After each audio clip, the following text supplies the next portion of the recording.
this video I'm going to show you how to do Kitchener stitch.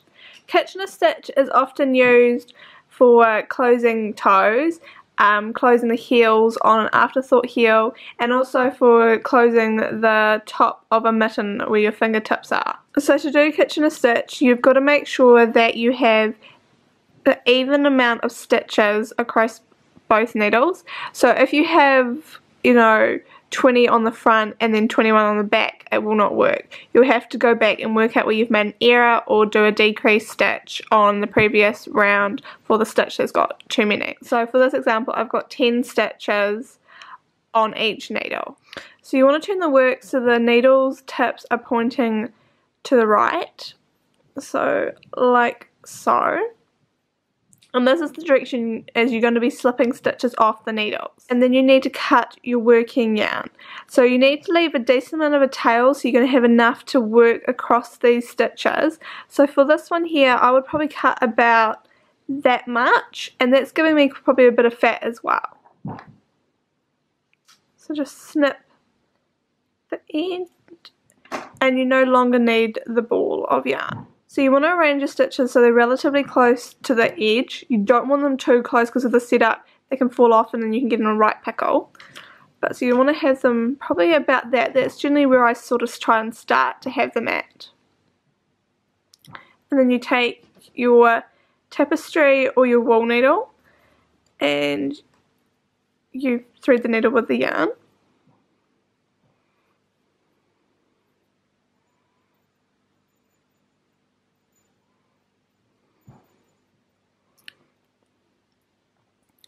So Kitchener stitch is a little bit different for the very first two stitches, as that's often called like a setup stitch. So for the first two stitches, with the needle closest to you, you are going to go in purlwise and pull the yarn through, and make sure you leave the stitch on the needle. And then for the back needle, you're going to go in knitwise.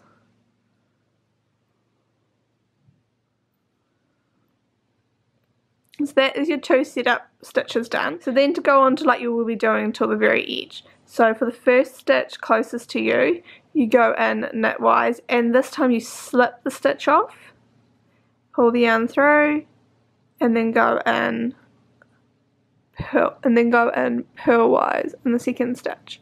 But you leave the second stitch on the needle. So for the second needle, the first stitch you go in purlwise and you slip it off, pulling the yarn all the way through, and then you go into the second stitch in knitwise, but you leave the stitch on. You see how it's looking a bit bunchy here? Just give that a little pull and a tug round, and that's just going to help even out the stitches, and as you do more you'll be able to even that out.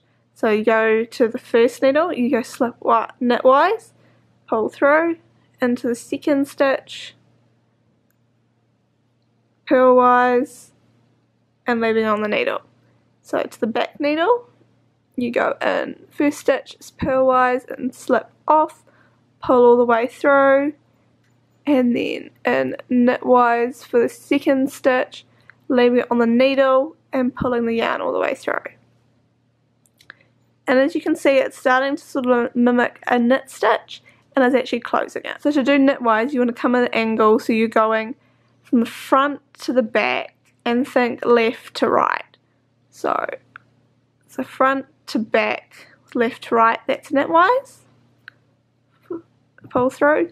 Purlwise is right to left with back to front. So we're coming in from the back, coming in, point to the needle towards you, and pulling through. And of course, with that being the second stitch, you leave it on the needle.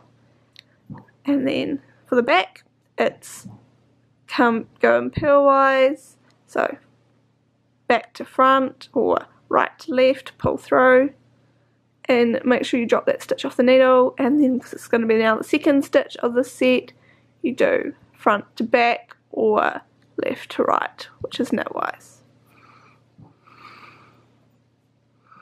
So you can also think of it as in for the front needle it's knitwise, purlwise, then second needle, purlwise, knitwise.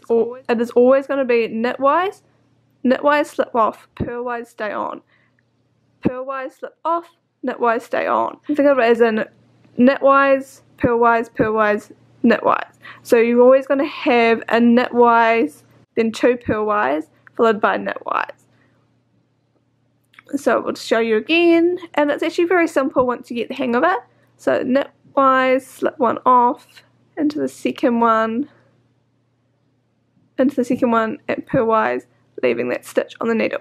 And so see how that happened there, the yarn got wrapped around the needle, and you can see that it is not actually a stitch because how it's sitting. So you just slip that off if that happens to you, and give it a gentle pull.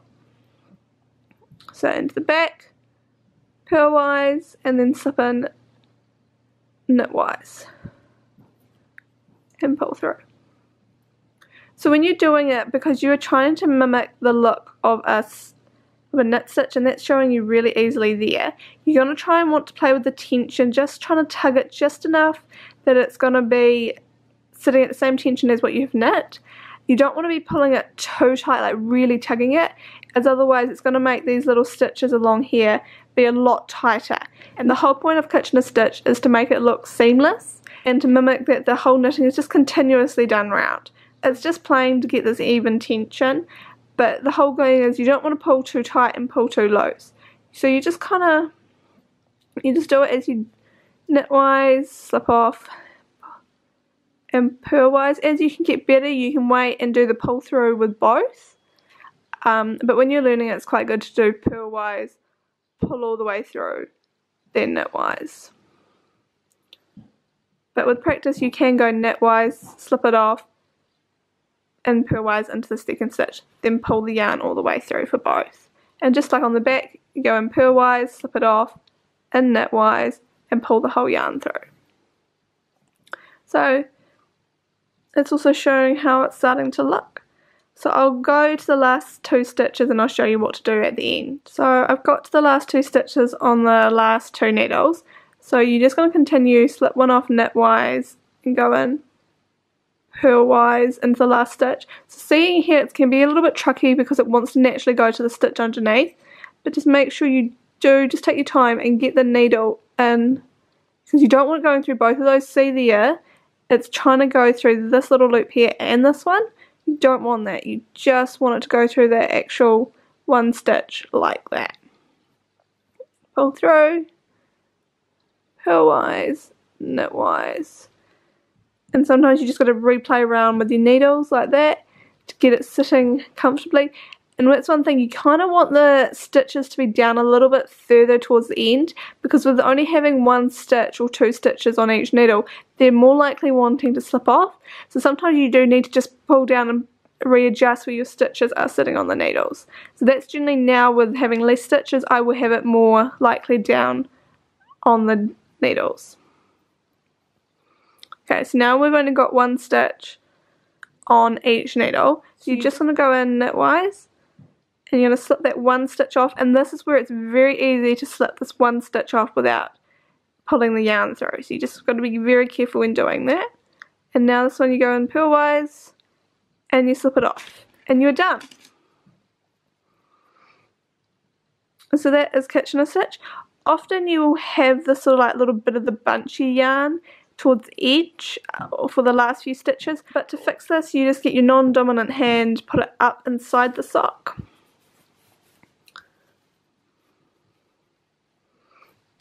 and then with the hand with the needle, you're going to want to get it kind of to go with this here. It's kind of got the bunchy look. You kind of want to go straight down, but you don't want to split a stitch if possible when doing it. So you can sort of see there's like this little gap here in between stitches, and that's where I'm going to put the wool needle through, and using your non-dominant hand that's on the inside of the sock, you're going to now grab the needle and pull it through. And then with your other hand, you're just going to hold it up the top where the graft is, just to help pull it through. So that's come through and it's sitting much nicer.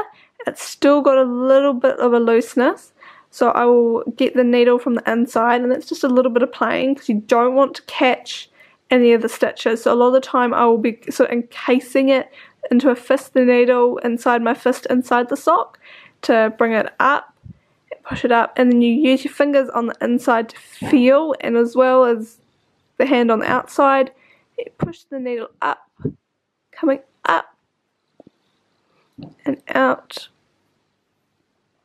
And then I'm going to actually catch this little loopy bit here by simply slipping the yarn through. So I'm just gonna put the needle into this little sort of loopy bit, so on the loose stitches, pull my yarn through, and with it now being caught with the yarn in it, sort of you can mobilize it and change it a little bit.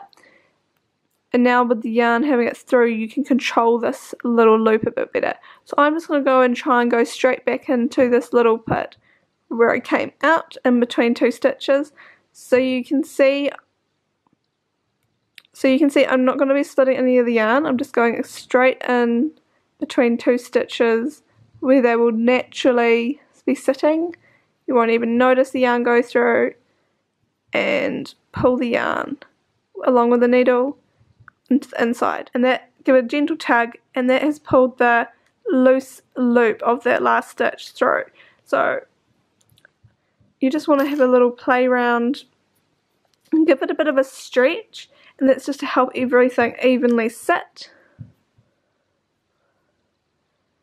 So that's the starting edge, and that is the finishing edge. So if you still got a little bit of a loop, like sometimes this does happen, especially when you are first starting, or as the stitches stretch when they're on the last stitch of the needle, you can just go back through and get that loop and pull it in again. So I've just gone back in and I'm just bringing my needle up just like I was doing before. And sometimes you might find it easier to swap hands, and you're just going to go through, catch that little loop, and then go straight down again and pull it into the work. And then just give it another little sort of stretch and a play around. This just helps even out the stitches a little bit, and of course blocking does wonders as well. So now you no longer can see any of those little loops. It's now is sitting all nice and even. And you can see with the Kitchener stitch, it just looks like it is mimicked in that stitch across the top. If you open it up, you cannot actually tell. And if you look, you cannot actually tell where the two edges have been grafted together using the Kitchener stitch. So it just takes a little bit of a play to get used to doing, but once you've done it, you'll get it. And after you've done it a few times, you'll actually be able to remember how to do it off the top of your head. So that is how you do Kitchener stitch.